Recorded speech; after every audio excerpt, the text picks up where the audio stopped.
इंग्रजीचे वाढते प्रस्थ मराठीला मारक ठरू शकते. जागतिकीकरण आणि मराठी भाषेचे अस्तित्व या संदर्भात आज सतत वर्तमानपत्रातून, दूरचित्रवाणीवरून व सोशल मीडियावरून चर्चा होताना दिसत आहे.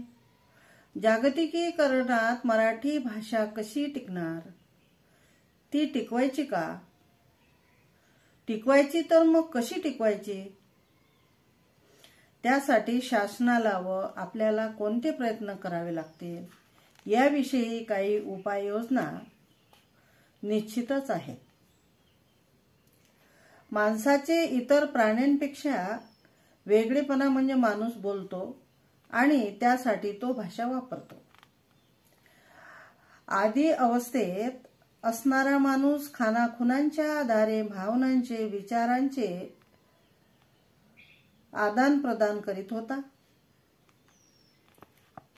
त्यानंतर त्याने मुखावाटे निघणाऱ्या निरनिराळ्या ध्वनींना काही संकेत दिले. कालोघात या ध्वनीचा सानुक्रम साधून त्या ध्वनी समुच्चयाला त्याने विशिष्ट संकेत दिले. शब्द तेव्हा जन्माला आला. या शब्दाची विशिष्ट रचना करून त्याने वाक्य घडविले व अर्थाभिव्यक्तीच्या कक्षा आणखी रुंदावल्या गेल्या.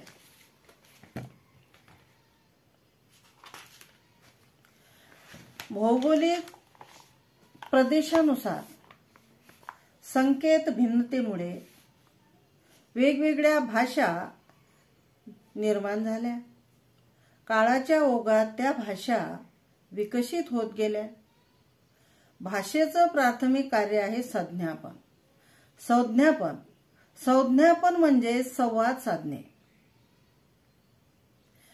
व्यवहारासाठी भाषा वापरण्यात आली.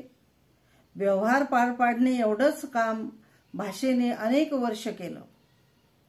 जोपर्यंत माणसाचे जीवन स्थितिवादी होते तोपर्यंत भाषेचे काम बिनबोभाटपणे व्यवस्थित सुरू होते. पण पुढे पुढे काळ जसा सरकत गेला तसा माणसाचा मेंदू प्रगत होऊ लागला.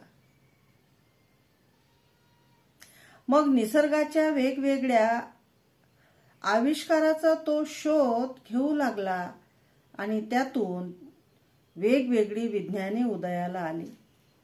ज्ञान वाढविणे, ज्ञानाचा संग्रह करणे, ते ज्ञान एका पिढीकडून दुसऱ्या पिढीकडे संक्रमित करणे गरजेचे व आवश्यक होऊ लागले. व्यवहारात भाषेचे सामान्य रूप चालून जात होते, पण ज्ञान व्यवहारात मात्र काटेकोरपणाची गरज निर्माण झाली. व्यवहारात शब्दांना अनेक अर्थ प्राप्त झाले.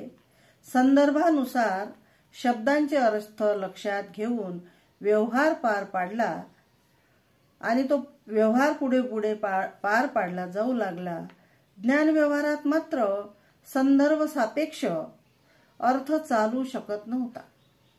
म्हणून माणसाने उपलब्ध भाषेतील शब्दांच्या अर्थकक्षा त्या त्या ज्ञान व्यवहारापुरत्या आखून घेतल्या, मर्यादित केल्या. उपलब्ध शब्दांनाच घासून पुसून नीटनेटके करून काही शब्द घडविण्यात आले. यातूनच त्या त्या ज्ञानक्षेत्राची अशी एक विशिष्ट भाषा उदयाला आली. तिलाच परिभाषा असे म्हटले गेले. हा भाषेचा उपप्रकार अस्तित्वात आला.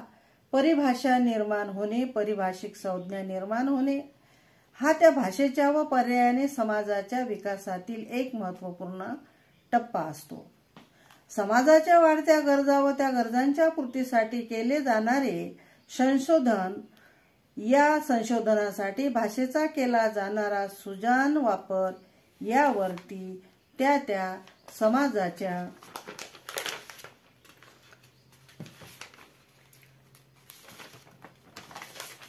भाषेत परिभाषा निर्माण होणे न होणे अवलंबून असते. युरोपीय समुदायांनी मानवी गरजांना, भौतिक सुखांना प्राधान्य दिले. त्या गरजांच्या सुखांच्या पूर्तीचे मार्ग शोधताना वेगवेगळ्या संशोधन क्षेत्रांना, विज्ञानांना जन्म दिला.